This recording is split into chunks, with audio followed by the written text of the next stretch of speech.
Welcome to the Devil's Digest postgame show following Arizona State's 95-89 loss here in Tempe against UCF. The Sun Devils now dropped to 1-4 in Big 12 play and 10-6 overall on the season. As always, my name is Justin Lestertosa. That's publisher Hoder Bino. And Hode for ASU, a team without Josan Sanin, the team's leading scorer for the majority of the season, being in and out of the lineup the past couple of games. You could say against Baylor, sure, maybe they did miss him when he was on a minutes restriction, but here against UCF, offense surely wasn't the problem. Yeah, it definitely was not, Justin. I think that Arizona State, first of all, has to find a way to win without Sanin in the lineup, because even Bobby Hurley tonight said it's unclear when Sanin is going to return to duty. If you guys recall, he did play very limited minutes against Baylor. Did score 5 points, and that was a game, especially with the hole that ASU was in the first half. They really could use his services and his shooting abilities.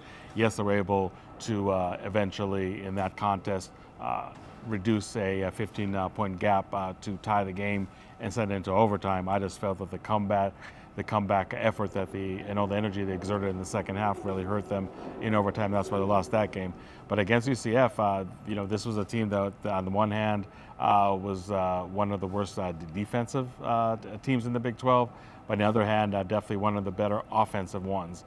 And their star player, Keyshawn Hall, put an absolute show tonight. I mean, I guess if you're going to have a 9 p.m. tip-off, you might as well treat it to a shootout, and that's exactly what happened, although obviously no ASU fan is leaving Desert Financial Arena with a smile on their face at this late hour.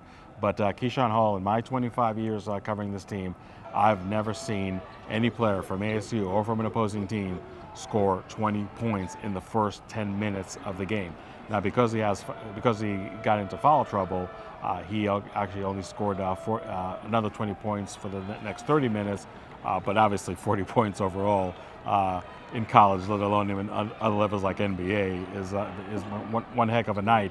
And for the most part, and that's probably the frustrating aspect of all this, he really was the one-man show for UCF. I mean, it was probably sometime in the second half, I think, that any player for the Knights scored in double digits aside from Hall.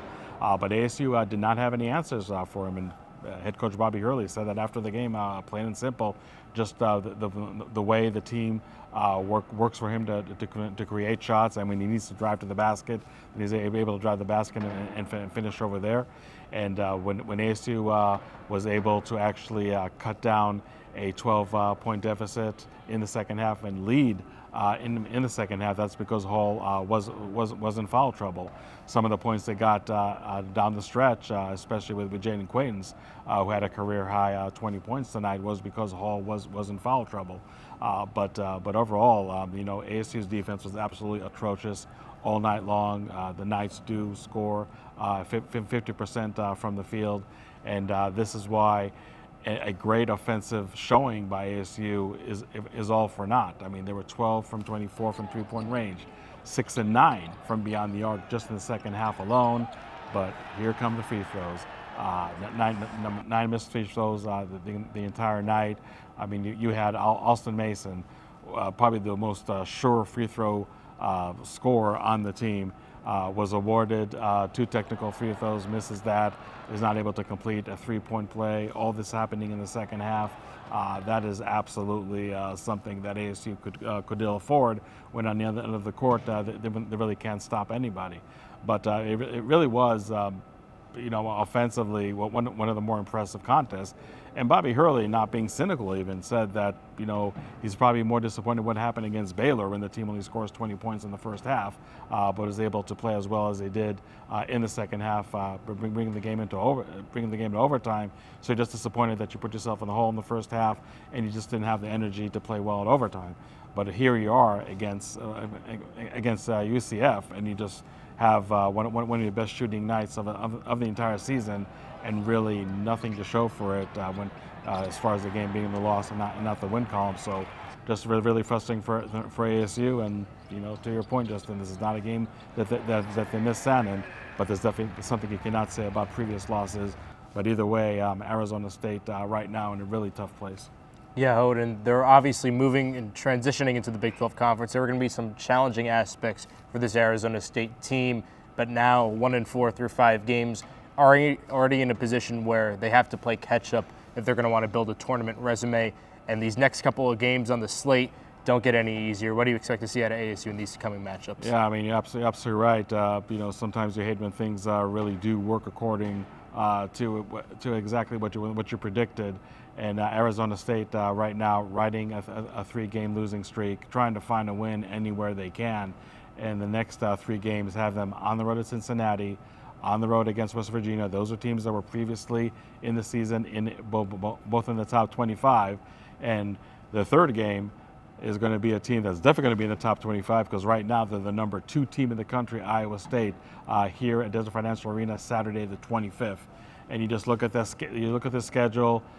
Is Sandin going to play? Not going to play? And even if he does, how can he really fare in an absolute murderer's row of a schedule? ASU has to make sure that when they have any kind of deficiency, any kind of mishap with their opponents, that they can really take care of that.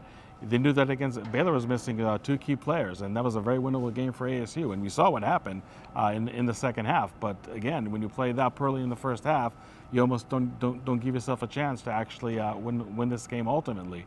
And then against UCF tonight, they were missing their 7-2 center, who was a great rebounder, a great offensive rebounder. And here's UCF. I believe they had 12 offensive rebounds. They did win the overall rebound battle against ASU. They score 38 points in the paint. And again, this is without their 7-2 center. So, I don't know what kind of deficiencies, if any, Cincinnati, West Virginia, and definitely number 2 Iowa State are going to present for the next 3 games. It's going to be just really, really tough for ASU if they don't make sure they take advantage of every opportunity that is presented to them, because again, the last 2 games, those opportunities were there. ASU also is a team that is just very, very different on the road. I mean, I know they played a great road game against Gonzaga, but that just seems like a million years ago.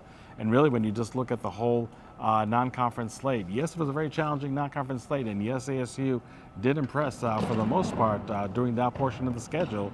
But here comes Big 12 play, and again, you can talk about, yes, we knew this was coming, and the caliber of opponents is just so much higher than it ever was in the Pac-12 in the last however many decades.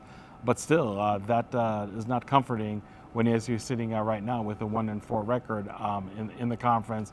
So you do look at the next 3 games for Arizona State and you just wonder where's that win going to come from with San in the lineup, with us in the lineup. That's obviously a huge question mark at this point. If there's any measure of resiliency for the Sun Devils, they need to find it right here, right now. We'll see what the next 3 games bring for ASU. Well, thank you, Hode, for all your insight. To stay locked in on all the coverage surrounding Arizona State sports, go to DevilsDigest.com. Follow Devils Digest on Twitter at Devils Digest. As always, I'm Justin Lester Tosta. That's publisher Hode Urbino. We'll talk to you guys soon.